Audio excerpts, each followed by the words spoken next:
देखिएगा, very important चीज है, लेकिन ये 4 इन्फ्लामेशन के मिलते जुलते छोटे से टर्म है जो न चाहते हुए एग्जाम हॉल में गलत हो जाते हैं। न चाहते हुए का मतलब अनकॉन्शियसली गलत हो जाते हैं। इन चीजों का बचाव करने के लिए मैं आपको हमेशा कहता हूं कि आप लोगों को पता होगा कि जब अपन पेपर देने जाते हैं दोस्तों, तो पेपर में पैटर्न कुछ इस प्रकार का लगभग चलता है कि या तो 100 क्वेश्चन होंगे और 90 मिनट होंगे,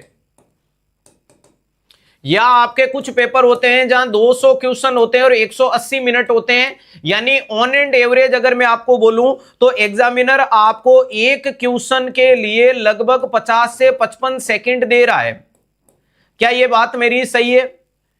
हाँ, लगभग यही एवरेज एग्जामिनर हमें प्रोवाइड करा रहा है कि हमें एक सवाल के लिए एग्जाम में 50 से 55 सेकंड में वो सवाल करना है। तो आप लोगों को मेरी एडवाइस है कि कोई भी क्वेश्चन कितना भी क्यों नहीं आता हो, उसको मिनिमम 10 सेकंड देना है।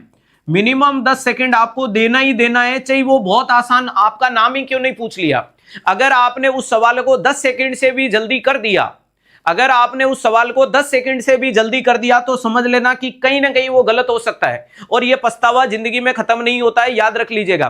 जैसे कि बहुत आसान सवाल पूछूं, एंटीडोट ऑफ हिपेरिन सबको पता है प्रोटामाइन, लेकिन अगर आपने उस सवाल को 10 सेकंड से भी कम में किया तो आप उत्तर विटामिन के दे दोगे और बाहर आने के बाद सर पकड़ोगे कि पता नहीं क्या किया। बहुत कॉमन सवाल बोलूं, नर्सिंग की माई बाप का नाम फ्लोरेंस नाइटिंगेल, लेकिन अगर जल्दबाजी की तो 12 मई की जगह 13 मई करके आ जाओगे उसकी जन्म डेट, जो इंटरनेशनल नर्सेज डे। सवाल ने पूछा international nurses day celebrate as a, option number A 7 April, option number B 12 May. इतनी जल्दबाजी की कि उत्तर 7 अप्रैल दे दिया। अब मुझे पता है कि यह 7 अप्रैल कोई ऐसा नहीं कि आपको आता नहीं था, आता था, लेकिन हमने उस सवाल को 10 सेकंड से भी कम दिया, इसलिए गलती कर दी। बहुत कॉमन सवाल आता है, 11 नंबर की ब्लेड का फोटो आता है और इतनी जल्दबाजी की कि गलत कर दिया। तो कोई भी सवाल चाहिए वहां स्क्रीन पे आराम दे दो, रेस्ट कर लो, लेकिन 10 सेकंड से कम किसी भी सवाल को नहीं देना। अगली बात आता है कि सर मैक्सिमम का मतलब सर ज्यादा से ज्यादा कितना दे सकते हैं? 1.5 मिनट दे सकते हो। ज्यादा से ज्यादा किसी भी सवाल को 1.5 मिनट दे सकते हो। 1.5 मिनट से ज्यादा किसी भी सवाल को किसी भी कीमत पे नहीं देना है। अगर आपने 1.5 मिनट से ज्यादा सवाल को समय देना शुरू कर दिया तो आपका पेपर कंप्लीट ही नहीं होगा, ये मान के चल लीजिएगा। सर अगर 1.5 दे रहे हैं तो 1.5 कैसे कंप्लीट होगा? आप तो कह रहे हो ना 50 से 55 मिल रहा है। तो बेटा जब अपन पूरे पेपर का एनालिसिस करते हैं तो 100 क्वेश्चन में से कम 20 क्वेश्चन है जो इस श्रेणी के आते हैं। 100 क्वेश्चन में से 20 क्वेश्चन ऐसे आते हैं जिनका जवाब अपने को विद इन 1 to 2 सेकंड में क्लिक कर जाता है, लेकिन वहां आपको 10 सेकंड देना है और 40 सेकंड बचाना है। वो 40 सेकंड जो बचे गए हैं वो आगे किसी सवाल में यूटिलाइज कर लेंगे जिस सवाल में हमें जरूरत है। लेकिन 1.5 मिनट से ज्यादा किसी भी सवाल को समय नहीं देना, चाहे वो आपके साइकेट्री का, एंटी साइकोटिक का हो, चाहे साइकोथेरेपी का हो, चाहे मैथ्स का हो, चाहे रीजनिंग का हो, और चाहे किसी भी सवाल का हो। समझ में आ गया? तो इससे ज्यादा देना नहीं, इससे कम देना नहीं। अगर इससे कम दोगे तो आता हुआ गलत कर दोगे, इससे ज्यादा दोगे तो टाइम मैनेजमेंट बिगड़ जाएगा। ये जीवन में आपको पूरे पेपर में ध्यान रखना है, ठीक है। अगली एक एडवाइस लगे हाथ और कर देता हूं कि अगर आपको कोई क्वेश्चन स्किप करना है तो उसको प्यारे दोस्तों विद इन सेकंड करो। ध्यान रखिएगा, जैसे कि अगर मैं आपको बोलूं कि आपके पेपर में कुछ सवाल होते हैं जो सिंगल लाइनर होते हैं और कुछ सवाल होते हैं जो 6-7 लाइन के होते हैं, तो अगर आपकी स्क्रीन पे 6-7 लाइन का सवाल आया तो आना और स्किप करना एक साथ करो, क्योंकि वो टाइम बिगाड़ेगा। और हमें पेपर में यह साबित नहीं करना है कि मैं कितने बड़े सवाल सोल्व करता हूं, हमें पेपर में यह साबित करना है कि मैं कितने ज्यादा सही करता हूं। समझ पा रहे हो? तो अगर आपके पेपर के अंदर कोई 6 लाइन का क्वेश्चन आता है, 6 लाइन का कोई क्वेश्चन आता है तो उसको विद इन सेकंड स्किप कर दो, ठीक है। 5 लाइन का क्वेश्चन आता है विद इन सेकंड स्किप कर दो। समझ में आ गया? सिंगल लाइनर का क्वेश्चन आता है, बढ़िया तरीके से देख के जवाब दो। क्यों? क्योंकि 11 नंबर की ब्लेड भी 1 नंबर देगी और साइकोथेरेपी का 8 लाइन का क्वेश्चन भी 1 नंबर देगी। तो मैथ्स के अंदर सवाल आएगा कि राम ने श्याम को 2000 उधार दिए, उधार देते टाइम 18% ब्याज दर के बारे में बोला गया था। राम ने वापस 18 महीने तक नहीं दिया तो उसका ब्याज जोड़ करके 36 महीने तक आगे पैसे का मेल भाव चलता रहा। 36 महीने बाद उसने 1600 रुपए लौटाए। तो बताओ राम श्याम में से अब कितनी उधारी कलेक्ट करेगा? अब इतना बड़ा सवाल, अपने को अपनी औकात पता है, कड़वा सच है लेकिन औकात पता है। तो क्यों ना मैं इस सवाल को 1 सेकंड में स्किप कर दूं। अगले सवाल पे जाऊंगा तो मुझे पता चलेगा कि सवाल पूछा है कि मां के भाई की पत्नी आपकी क्या लगती है, मामी। 1 नंबर मिल गया। तो मुझे तो नंबर कमाने, मुझे वहां एडवेंचर नहीं करना है, मुझे वहां शॉप नहीं करना है। तो ऐसे सवालों, क्यों?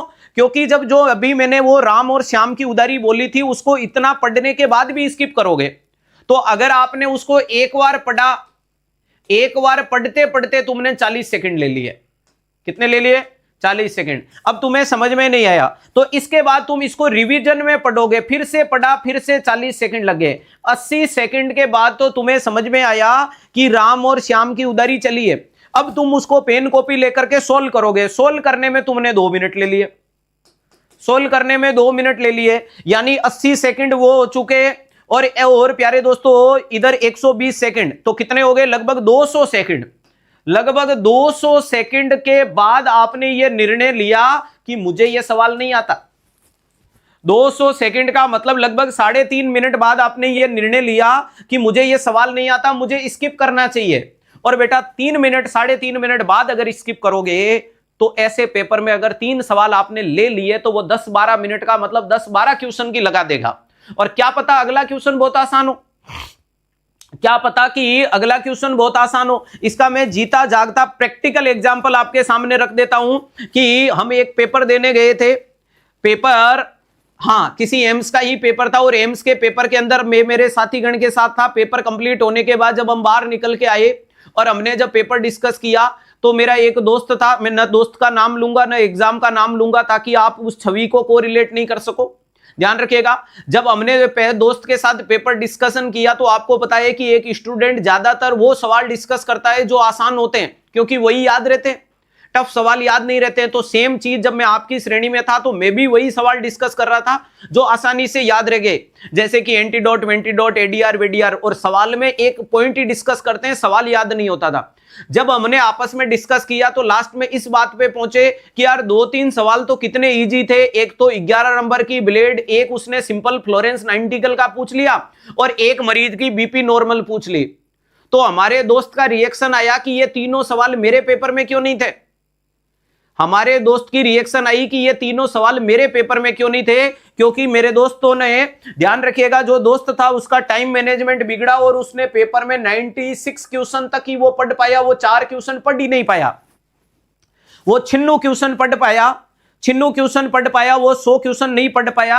और उसके जो 4 क्वेश्चन रिमेनिंग थे उनमें से एक क्वेश्चन था फ्लोरेंस नाइटिंगेल का जन्म कब हुआ, दूसरा क्वेश्चन था इमेज बेस का 11 नंबर की ब्लेड का, तीसरा क्वेश्चन था एंटीडोट ऑफ हिपेरिन का, और चौथा सवाल था एनाफाइलेटिक शॉक की ड्रग ऑफ चॉइस क्या है। 4 सवाल थे और उस बंदे का जो सिलेक्शन रुका है वो सिलेक्शन रुका था 0.8% से, या 0.8 नंबर से बोल दो। अब ये पछतावा उसको जिंदगी भर सोने देगा क्या, मुझे ये बताओ। हालांकि वो अब as a nursing officer posted हो चुके हैं, लेकिन आप सोचिएगा कि ये सिचुएशन से लेके अगला जब तक उनका सिलेक्शन हुआ, बीच में लगभग 8-9 महीने बंदे ने कैसे गुजारे होंगे वो सिर्फ वही महसूस कर सकता है, बाकी कोई नहीं बता सकता। ये सिर्फ उसके, क्योंकि वो 96 तक ही पढ़ पाया, किसी आपकी तरह किसी क्वेश्चन में फंसा रह गया। उस पेपर में साइकेट्री के काफी क्वेश्चन आए थे, साइकोथेरेपी के, तो वो भैया साइकोथेरेपी सॉल्व करने में लग गए, open ended, close ended, therapeutic, non therapeutic में, और वहां जजमेंट लेने के चक्कर में ये 4 सवाल छोड़ दिए जो श्योर शॉट करता ही करता। और अगर ये 4 सवाल हो जाते तो उसको तो 0.81 से ही काम चल जाता, 4 तो क्या ही। तो मैं चाहता हूं कि आप ऐसी चीज से बचाव करने की कोशिश कीजिएगा कि ऐसी कोई सिचुएशन आपके पेपर में नहीं आए। क्लियर है? तो याद